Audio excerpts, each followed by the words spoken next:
옛날 옛적 다양한 슈퍼푸드들이 자신의 영양 가치와 건강상의 이점을 뽐내기 위해 한자리에 모였다. 사람들은 건강을 위해 최고의 식품을 찾고 있었고, 이 소식을 들은 슈퍼푸드들은 자신이 어떻게 사람들의 건강에 기여할 수 있는지 이야기하기로 결심했다. 첫 번째로 등장한 것은 아보카도였다. 아보카도는 풍부한 단일 불포화 지방산과 섬유질로 잘 알려져 있었다. 나는 심장 건강을 지켜주고 혈당 수치를 안정적으로 유지하는 데 도움을 줄 수 있지. 아보카도가 말했다. 과일과 채소들 사이에서 자신감이 넘치는 모습이었다. 두 번째로 블루베리가 나왔다. 블루베리는 강력한 항산화 성분을 가지고 있었다. 우리의 작은 몸속에 무엇이 들어있는지 궁금해하지 않아도 된다. 나는 뇌 기능을 개선하고 노화를 늦추는 데 탁월해. 매일 한 줌만 먹으면 당신의 건강을 크게 바꿀 수 있단다. 그때 키노아가 조용히 손을 들었다. 나는 완전 단백질이야. 그것도 채식주의자들에게 아주 중요한 것이지. 내 안에는 모든 필수 아미노산이 들어있어. 또한 철분과 마그네슘도 풍부하게 들어있지라고 설명했다. 자연스럽게 사람들의 시선이 키노아에게 집중되었다. 다음은 시금치가 나왔다. 시금치는 비타민 K와 철분이 풍부하여 사람들에게 피로를 줄이고 뼈 건강을 개선하는 대탁월한 식품으로 알려져 있었다. 나도 잊지 마세요. 나는 비타민C와 베타카로틴도 가득하답니다라며 시금치가 겸손하게 말했다. 연어가 마이크를 잡았다. 오메가-3 지방산 잊지 마세요. 나는 심장 건강에 아주 효과적입니다. 혈압을 낮추고 염증을 줄이는 데 있어 중요한 역할을 하죠. 나는 설명의 청중은 깊은 감명을 받았다. 견과류 중에서는 호두가 등장하여 입을 열었다. 나를 아침 시리얼에 추가해보세요. 그러면 당신의 두뇌가 더욱 날카로워질 거랍니다. 나는 비타민 E와 오메가-3 지방산이 풍부하죠. 라고 말했다. 다음으로는 유산균이 듬뿍 들어간 요구르트가 등장했다. 장 건강은 전체적인 건강에 아주 중요하죠. 나로 하여금 건강한 장내 미생물균형을 이루는 데 도움을 드리겠습니다. 라며 친근한 미소를 지었다. 나중에 차가 등장했다. 차는 억제되지 않은 건강의 물결로 설명되었다. 녹차의 항산화 성분은 정말 대단하답니다. 나는 면역력을 강화하고 체중 관리에도 효과적이지요라며 차가 말하더니 이어 홍차도 절대 뒤지지 않아요. 혈액순환 개선과 심장 보호에 강력합니다. 라는 말을 덧붙였다. 모든 슈퍼푸드들이 서로의 이점을 공유하며 즐거운 시간을 보내자 사람들은 이 모임을 통해 무엇이 그들의 식탁에 올라야 할지가 훨씬 명확해졌음을 깨달았다. 각기 다른 특성을 가지고 있는 수많은 슈퍼푸드들은 그날 이후로도 많은 이들의 건강을 지키기 위한 훌륭한 도우미가 되었다. 그리하여 언제나 다양한 슈퍼푸드를 균형 있게 섭취하는 것이 건강한 삶으로 가는 길이라는 것을 알아차린 사람들은 이를 실천하려 노력했다. 이 이야기는 오늘날에도 계속해서 이어지며만은 이들에게 영감을 주고 있다. 각자의 식탁에는 자신의 건강에 필요한 다양한 슈퍼푸드가 함께하고 있었다. 두 번째 이야기. 어느 작은 도시에 사는 한 청년 준수는 늘씬한 몸매와 건강한 체력을 꿈꾸며 헬스장 가입을 결심했다. 수많은 기구와 운동법 사이에서 어떻게 해야 효과적으로 근육을 키울 수 있을지 고민하며 정보를 찾아 헤맸다. 그러던 어느 날 그는 우연히 헬스장에서 마주친 박 사장을 만나게 되었다. 박 사장은 주위에서 근육 장인이라 불리며 누구든지 그의 조언을 따르면 분명 희생당할 것이라고 알려져 있던 인물이었다. 박 사장은 준수의 열정을 눈여겨보았고 그에게 올바른 근육 증가 운동법에 대해 친절하게 설명하기 시작했다. 첫 번째로 강조한 것은 정확한 자세였다.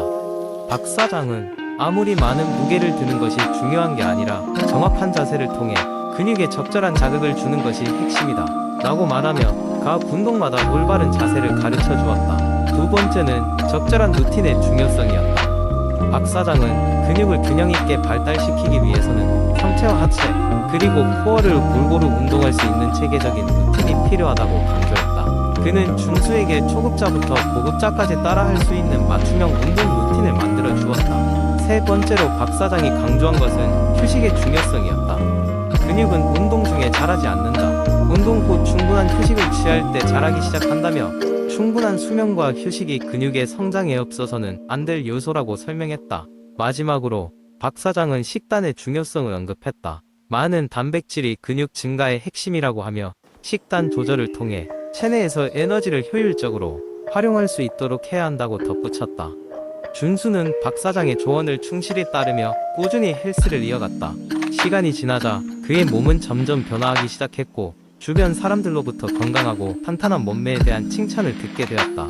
준수는 박 사장에게 고마움을 전하며 이제 그의 목표는 다른 사람들에게도 이러한 운동법의 중요성을 전파하는 것이 되었다.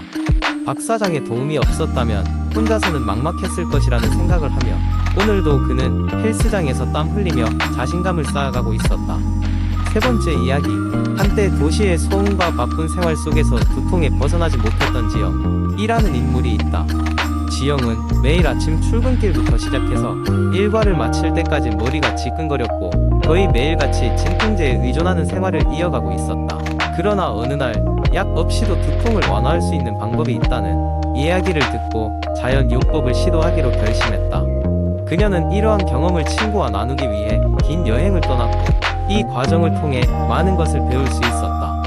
여행의 첫 번째 목적지는 명상이었다. 친구는 명상을 통해 정신적인 스트레스를 줄이고 생각을 정리할 수 있다고 했다. 명상을 시작할 때는 처음에는 어렵게 느껴졌지만 지영은 매일 아침 잠시 눈을 감고 호흡을 가다듬으며 마음을 평온하게 유지하는 시간을 가졌다. 놀랍게도 그녀는 차츰 머리에 쌓인 혼란이 사라지기 시작함을 느꼈다. 마음의 평온이 몸의 긴장을 풀어주면서 두통도 차츰 완화되기 시작한 것이다. 두 번째 여정은 아로마 테라피였다. 지영은 라벤더, 페퍼민트, 로즈마리와 같은 에센셜 오일을 사용해봤다. 그녀는 오일을 직접 피부에 바르거나 디퓨저에 넣어 방 안의 향기를 퍼뜨렸다. 특히 페퍼민트 오일은 머리에 상쾌한 느낌을 주어 두통을 완화하는 데 도움을 주었다. 향기의 힘이 피부를 넘어서 정신까지 가라앉히는 것을 느낄 수 있었다. 세 번째로 찾은 것은 바로 허브차였다. 친구는 지영에게 생강, 민트, 카모마일로 만든 차를 추천했다. 이 허브차들은 두통뿐만 아니라 소화에도 도움을 주었다. 그녀는 아침마다 생강차를 마시며 하루를 시작하고 저녁에는 카모마일 차로 하루를 마무리했다. 차가 몸을 따뜻하게 감싸며 피로를 풀어주고 자연스럽게 신경을 안정시켜주는 느낌이었다. 또한 지영은 물을 충분히 마시는 것도 두통 완화에 크게 기여한다는 이야기를 들었다. 그래서 매일 의식적으로 물을 많이 마시려고 노력했다. 물을 충분히 공급하자 혈액순환이 원활해지면서 두통이 자연스럽게 줄어들었다. 마지막으로 그녀가 시도한 것은 요가였다. 평소에 운동을 싫어했던 지영은 요가가 두통 완화에 효과적이라는 말을 듣고 반신반의하며 시작했지만 곧 몸의 유연성이 증가하고 스트레스가 풀리는 것을 경험했다. 간단한 동작과 호흡을 통해 몸의 긴장을 풀어주고 하루의 피로를 내보내는 시간을 가질 수 있었다. 자연요법을 통해 두통이 완화된 지영은 자신의 이야기를 통해 많은 사람들에게 약 없이도 건강을 유지할 수 있다는 희망과 방법을 전파하기 시작했다. 결국 두통의 고통에서 벗어난 그녀는 일상의 소중함을 새삼 느끼고 더 건강한 삶을 살게 되었다. 네 번째 이야기. 옛날 어느 작은 마을에는 철분 결핍으로 고생하던 마을 사람들이 모여 살고 있었습니다.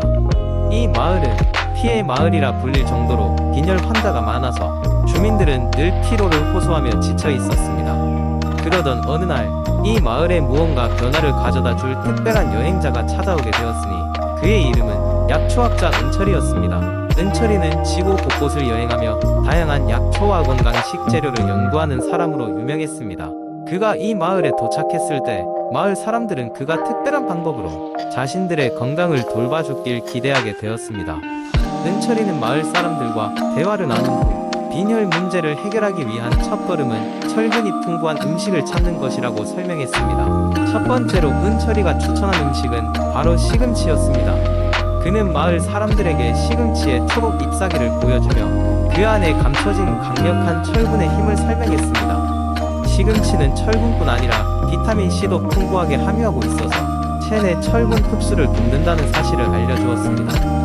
마을 사람들은 즉시 텃밭에 시금치를 심으며 매일 시금치를 주식으로 먹기 시작했습니다. 시금치는 그들의 밥상에 빠질 수 없는 중요한 재료가 되었고 마을 곳곳에 시금치의 향기가 퍼지기 시작했습니다.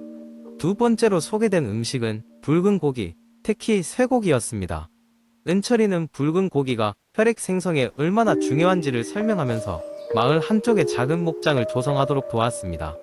그는 마을 사람들에게 쇠고기의 풍부한 햄철이 어떻게 몸에 빠르게 흡수되는지를 이야기했습니다. 마을 사람들이 쇠고기를 먹기 시작하면서 그들의 기운이 서서히 돌아오는 것을 느낄 수 있었습니다. 쇠고기의 풍부한 맛과 풍성함은 그들의 입맛을 다시 살려주었고, 마을 사람들은 쇠고기를 요리하는 다양한 방법을 연구하며 정성을 다했습니다. 마지막으로 은철이는 사과와 같은 건조, 과일의 중요성을 강조했습니다. 특히 건포도는 다량의 철분을 함유하고 있어 그가 즐겨 추천하는 철분 공급원 중 하나였습니다. 은철이는 건포도를 활용한 여러가지 레시피를 소개하며 마을 사람들이 쉽게 건포도를 식단에 넣을 수 있도록 도왔습니다. 마을에서는 과일을 말리는 가마와 같은 기구가 설치되었고, 아이부터 어른까지 건포도를 씹으며 건강을 챙기기 시작했습니다. 시간이 흐르면서 마을 사람들은 점점 더 건강해졌습니다. 빈혈로 고생하던 그 날들이 잊혀질 정도로 활기를 찾아갔고, 마을은 더 이상 피해의 마을이 아닌 기쁨의 마을로 불리게 되었습니다. 이 모든 변화의 중심에는 바로 철분이 풍부한 음식이 있었고, 은철이라는 멋진 여행자가 그들에게 건강의 중요성을 일깨워준 것이었습니다. 은철이는 다시 여행을 떠났지만 마을 사람들은 그가 남긴 지혜와 건강한 음식을 통해 행복한 삶을 계속 이어갔습니다.